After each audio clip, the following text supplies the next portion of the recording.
Hello, I'm Mayor Phil Good with your weekly update.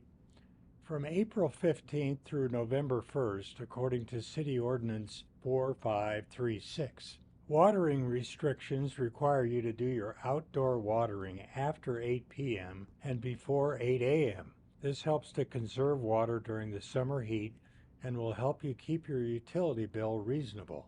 For more outdoor watering conservation ideas, check out the link at the end of this update. Right now, we are in the period of time that is most advantageous for working on our major road projects, as they require extended good weather.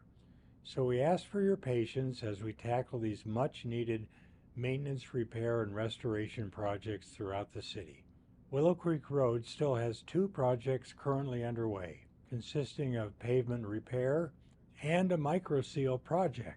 We're also working on Prescott Lakes Parkway near the intersection of Sundog Ranch Road leading to the transfer station. If possible, please avoid Willow Creek Road and Prescott Lakes Parkway during this road construction, using alternate routes, and be sure to plan for extra time to reach your destination if you're traveling on these roadways. There are also a variety of other projects taking place throughout the city. If you see alert signs, cones, and workers at any location, please remain alert and drive safely when traveling through the project area. Once complete, the improvements will extend pavement life and significantly improve the road quality for Prescott motorists. We appreciate your continued cooperation, patience, and understanding. Tuesday morning during the Council's executive session, we'll hear from our city attorneys on three matters: potential litigation related to the denial of the Whiskey Row Hotel project, dispute resolution related to the existing development agreement with Arizona Eco Development, and discussions with Deepwell Ranch relating to possible land acquisition in areas surrounding the airport.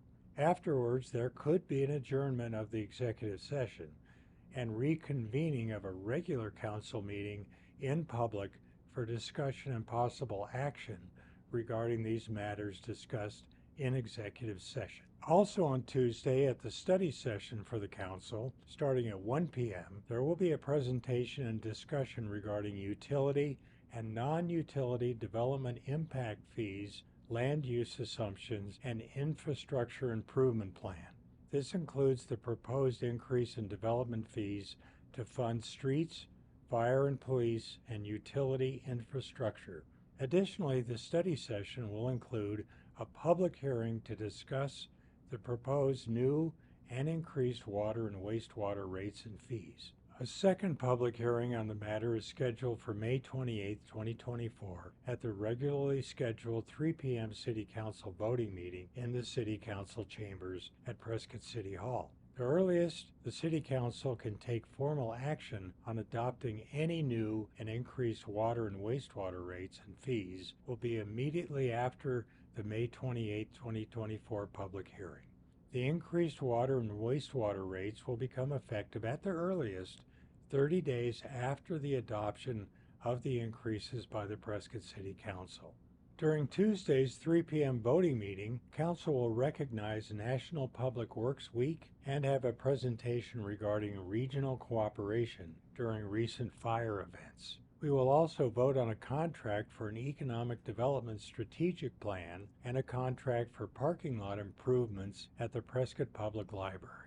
During our first budget workshop last week, we heard from the following departments: Finance, City Clerk, City Council, City Court, Legal, City Manager, Bed Tax Budget, Community Development, Recreation Services, Golf Course, Fleet and Facilities, Library, and the Airport. On Thursday, May 16th, we will have our second budget workshop for fiscal year 2025 to review and discuss the remaining city departments and budgets. That meeting starts at 1 p.m. here in the council chambers. If you would like to review the PowerPoint slides from last week's first budget meeting, the link is below and the documents listed in the right-hand column.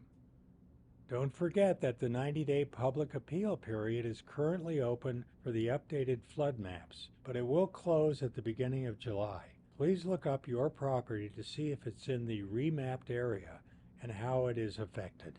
This can mean changes in your building and flood insurance requirements. See more information at the link below. I'm Mayor Phil Good, and I'll update you again next week. Thank you very much for watching.